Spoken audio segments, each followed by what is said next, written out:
At Sunday dinner, I said, "I'm excited for our big family cruise." My sister snorted. "Oh, you thought you were coming." My dad grinned. "It's for real family." Laughter. I just nodded and helped clear the plates. A week later, they got to the airport, and nothing was paid. I'd reversed every booking. The family chat exploded with panicked messages. Then came the first call from my dad.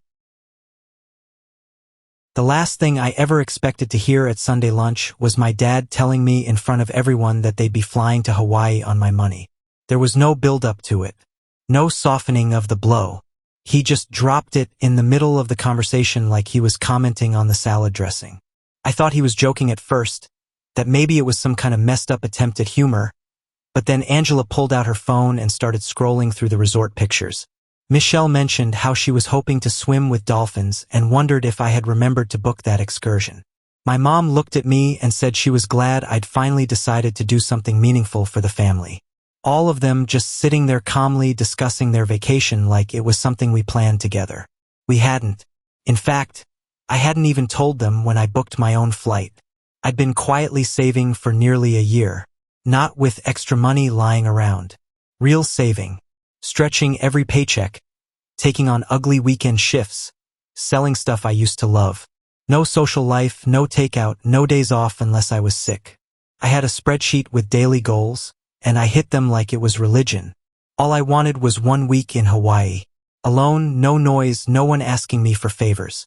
No one telling me I wasn't enough. They knew about it. I told them months ago around New Year's back then. They laughed it off. Angela said I'd hate it and come crawling back by day 2. Michelle joked I'd probably cry alone on a beach. My dad said I was being impulsive. My mom said I should think about what really matters. I didn't realize then that what they really meant was you should think about us. That Sunday lunch, they made it clear. They had already booked their flights using my emergency card without asking. My mom apparently gave the number to Dad because she thought it was family money. Then he gave it to the girls and they just went wild. First-class seats, 5-star resort, spa treatments. Michelle even signed up for some luxury yoga retreat that cost more than my rent. And there I was, sitting across from them with a half-empty plate of overcooked chicken, listening to them talk like I didn't exist, like I was just the ATM that finally delivered. I said nothing, smiled when they smiled, nodded when they said thank you even though they didn't really mean it. Inside, something went still. The next week was quiet. They were busy texting each other in the family group chat, planning outfits and hashtags for their vacation posts. I watched it all from a distance. Angela posted her packed suitcase. Michelle showed off her new bikini. My mom shared a photo of some beach restaurant she wanted to try. They even started calling it our trip as if I was going with them. As if this whole thing was some generous gift I'd lovingly prepared. The night before their flight around midnight, I canceled everything. I'd already flagged the card and spoken with the travel agency. Took 15 minutes. Flights gone. Resort canceled. Excursions refunded to my account. I turned off my phone and went to sleep. The morning of their flight, I turned it back on. 76 unread messages. The first ones were confused. Then came the frantic ones. Then came the picture. Angela crying at the airport. Michelle red-faced with frustration. Mom on the phone trying to figure out what happened. My dad looking like someone had stolen his world. The caption under Angela's photo just said, "How could you?" That night, my dad called me. No greetings, no small talk. Just told me I had betrayed the family, that I'd embarrassed them, that if I didn't make it right, I was no longer welcome in the house or in their lives. I said, "Okay." He paused for a moment like he didn't understand what he just heard. Then he hung up. That was the moment everything really started to change. 2 days after they were supposed to be flying over the Pacific, they showed up at my place. No warning, just a hard knock at the door around noon. Like it was urgent. I opened it and there they were. My dad in his work boots. Mom clutching her purse like it was a shield. Angela in sunglasses despite the cloudy day. And Michelle in one of those giant hoodies she wears when she's about to start something. None of them said hello. They walked in like it was their place, brushing past me and settling into my tiny living room like they had a right to be there. I just stood by the door for a second, watching them try to figure out who would speak first. My dad did. Of course he did. He said they weren't there to argue, just to clear the air. That phrase always meant the same thing in my family. Everyone yells at Mike until he agrees they're right. But this time was different. He said they felt blindsided and humiliated. That what I did at the airport wasn't just mean, it was cold. That it made them look like fools in front of strangers, like they've been tricked. My mom chimed in next. She said she was confused. Why would I embarrass the family like that? Didn't I realize how stressful this year had been? That they needed this trip? Not wanted, needed. Like their emotional well-being depended on a beachside cocktail and a massage I was supposed to fund. Angela was quieter, but not any better. She kept shaking her head and saying she still couldn't believe I did that she had told all her friends about the trip and now had to explain it was canceled by her brother for no reason. Michelle just stared at me like I was a traitor. She only said one thing. The whole time. You knew we were counting on this. That sentence stuck in my head. Counting on it, not hoping, not asking, counting. They all thought this was a done deal. They decided among themselves that my work, my savings, my plans didn't matter. That I'd roll over like always. When I didn't, they didn't try to understand. They acted like victims. I didn't fight. I didn't yell. I just sat there and listened. I nodded at the right moments, said things like, I hear you and I get that. Let them think they were getting through to me. Let them believe they'd soften me. It was easier that way. They left thinking I was halfway to apologizing. They had no idea. 3 days later, I got a text from Michelle. Said she was short on rent. Said the landlord was getting antsy and she just needed a little help this month. I stared at the message for a full minute, then put my phone down and did nothing. Later that evening, Angela sent me a follow-up. Hey, can you cover Michelle's rent just this once? She's freaking out. I didn't open it. The next morning, Mom called. Her tone was softer, more emotional. Said she was really worried about Michelle. Said it would be heartbreaking if she got evicted. Then she slipped in that it would reflect badly on all of us if the neighbors found out. I still said nothing. That night, my dad called. He didn't waste time. He said I was punishing my sisters, that withholding help was cruel, that I was crossing a line, and he didn't recognize the person I was becoming. He was right. He didn't recognize me. None of them did because for the first time in my life, I wasn't letting guilt guide me. The messages kept coming over the next few days. Longer, more emotional, more dramatic. Angela accused me of ruining Michelle's life. Michelle said I was selfish, bitter, and fake. My mom sent voice messages I didn't listen to. My dad said I was no longer acting like part of the family. I didn't respond to any of them, and the silence hit them harder than yelling ever could. A week later, I got a knock at the door again. I didn't open it this time. I peeked through the peephole and saw Michelle standing there alone, pacing. She stayed for a few minutes, knocked again, then left. That night, she texted me a screenshot of a notice and wrote, "Happy now." I didn't reply. A day after that, Angela called 3 times in a row. I didn't answer. Then she texted, "This is getting out of hand. You're breaking Mom's heart." That was followed by a photo of Mom on the couch holding a tissue, looking sad. I turned off notifications. What none of them seemed to get was that they weren't just asking for money. They were testing me. They wanted to know if I was serious about not being the doormat anymore.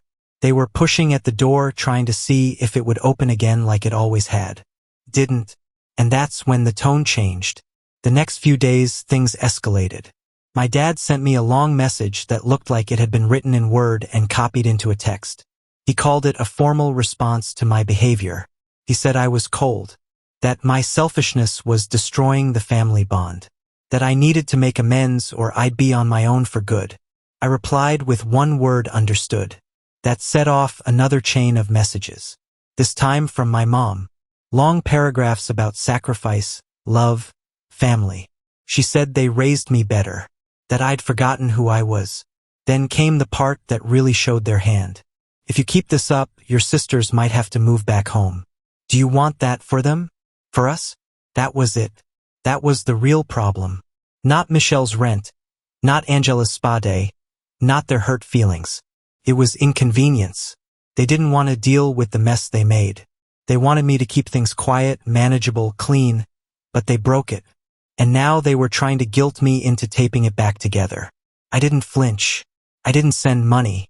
And within a few more days, Michelle finally broke. She posted on social media, cryptic at first, a black screen with a quote about betrayal.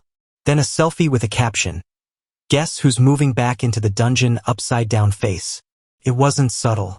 People started messaging me, family, friends, distant cousins, even a coworker who saw it and asked if everything was okay at home. That night, my mom left a voicemail, just crying, no words, just sobbing and sniffles. I sat on my couch and listened to it all the way through. Then I deleted it. That week was the first real break. Not a fight, not a dramatic showdown. Just silence. Stubborn, heavy silence. They stopped texting.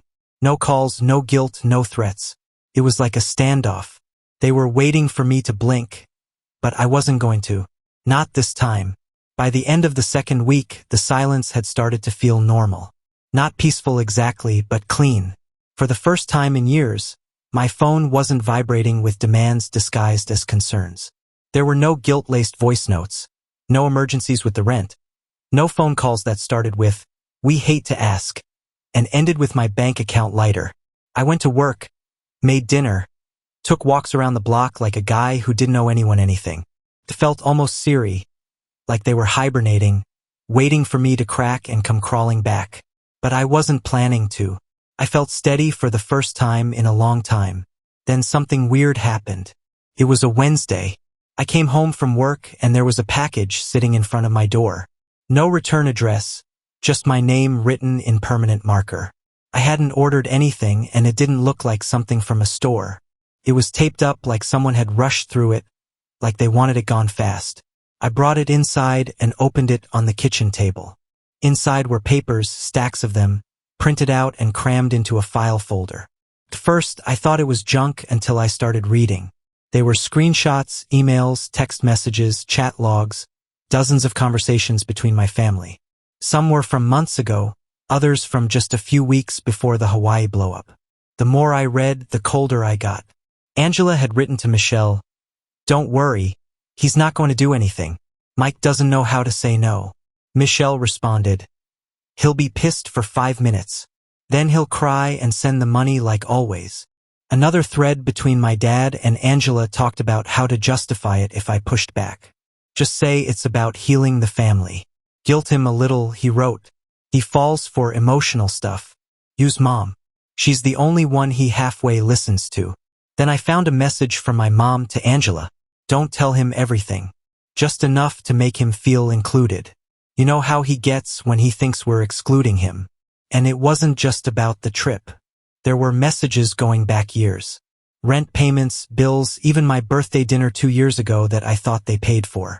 It was apparently put on my own card by Michelle, who laughed about it later in a chat with Angela. They had a whole system.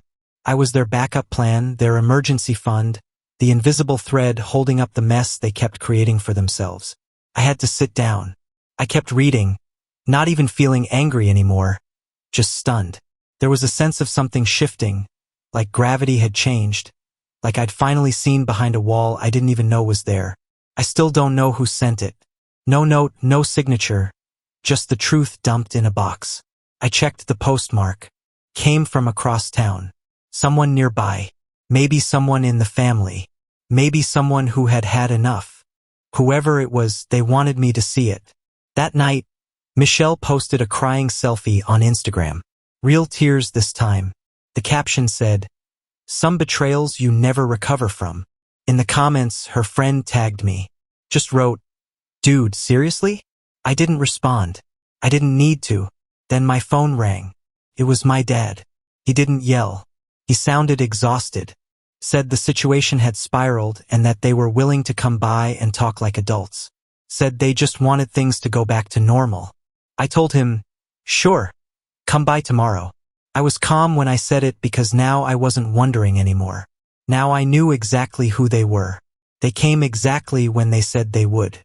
5 o'clock sharp. I already had the door unlocked. I wasn't nervous. I wasn't angry either. I'd stopped feeling much of anything about it. I was just curious now. I wanted to see how far they'd go pretending. All four of them walked in like it was a Sunday visit. My dad looked like he was trying out a softer version of himself. Less barking orders, more corporate team leader. My mom carried a bag of store-bought cookies and put them on the table like it meant something. Angela was scrolling on her phone the whole time. Michelle didn't even say hello. We sat in the same room where they'd shouted at me years ago about quitting grad school. The same room where they made me explain why I was still single again and again. This time they didn't yell. They were polite unnaturally. So my dad started. He talked about misunderstandings and emotional misfires. He said the family had been under a lot of pressure, that things were said in heat and maybe I'd taken it more personally than they meant. My mom tried to tear up a little when she talked about wanting her son back.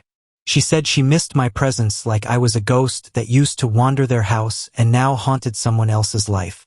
Angela chimed in once to say, "You know we love you, right?" But she didn't look up from her phone. Michelle just stared at the floor like she was rehearsing something. They never apologized. Not really. They used words like miscommunication, stress, poor timing, words that meant nothing. They didn't ask what I needed. They didn't acknowledge the betrayal. And no one, not one of them, mentioned the package with the screenshots, which meant either they didn't know it had been sent or they were pretending not to. Either way, I wasn't going to bring it up. That box had become more than evidence.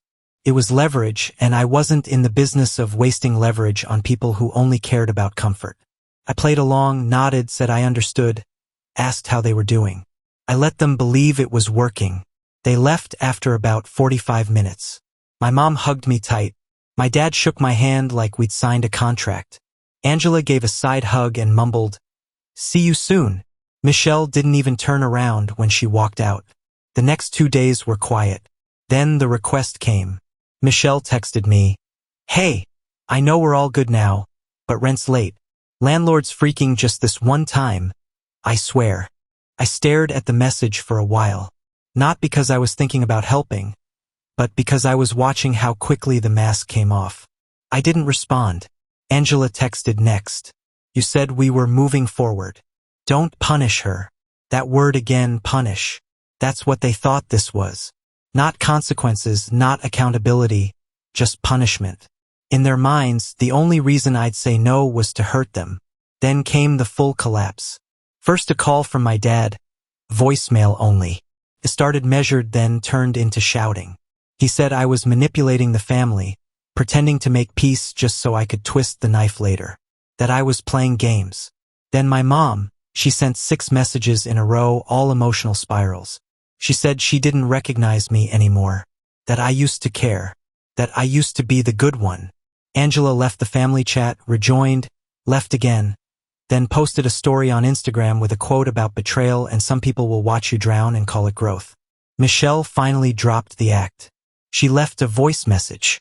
No filters, no emotional angles, just her screaming, full rage, real panic, not crying, howling, no words, just that raw, unbearable sound people make when their comfort is ripped away and they can't pretend anymore. And that was the day it ended. I saw the moving van outside her place that afternoon. By nightfall, she posted a blurry photo of her old bedroom in my parents' house. The caption said, "Back in the tomb. Thanks to my selfish brother." Subtle as always. 3 days later, Angela followed. She didn't announce it, but I noticed she went quiet online. A friend of mine spotted her car in my parents' driveway. They were back under the same roof. A full house, 1 bathroom, years of resentment, and me out of it. The next morning, I checked the family chat and saw I'd been removed. No message, no warning, just gone. And that was the moment I realized something important. They didn't remove me because they didn't care. They removed me because I had something they no longer controlled. Peace. I didn't check the family chat anymore after they kicked me out. It wasn't dramatic. There was no final insult or last desperate plea. One day I opened the app and the chat just wasn't there. No notification, no goodbye. That's how it ended. It felt strange at first, like when you instinctively reach for a wallet that isn't in your pocket. There was a hole where something used to be, even if it was something broken, and then it felt like nothing. I slept better, ate slower, stopped waiting for the next guilt trip to land in my inbox. My apartment, once temporary and bare, started to feel like mine. I rearranged the furniture, bought rail curtains. I even painted a wall, something I never bothered to do before. Something about the quiet made me realize how much of my life had been wrapped around anticipating someone else's needs. And for the first time, I started thinking long-term about things like peace, a relationship that wasn't built on obligation, a home that didn't echo with someone else's voice. I didn't want to just escape anymore. I wanted to build. But peace never lasts long when other people are falling apart. One morning, I got a letter in my mailbox. Real envelope, thick paper, no stamp. Someone had dropped it off by hand. The handwriting was sharp and neat. Inside were just a few lines. You were never the problem. Others are starting to figure that out, too. Keep your eyes open. You'll understand soon enough. That same week, I got a Facebook message from someone I hadn't thought about in years. My Uncle Greg, my dad's older brother, the one who disappeared after a falling out 2 decades ago. I barely remembered his voice. His message. You need to hear a few things. Call me. I didn't want to, but I did. He answered immediately. No small talk. He said he'd been watching. Well, not watching, but hearing. Apparently, someone in the family had sent him what I'd been sent. The screenshots, the messages. He wouldn't say who. He said it didn't matter. What mattered was the pattern. He told me stories about my dad I'd never heard.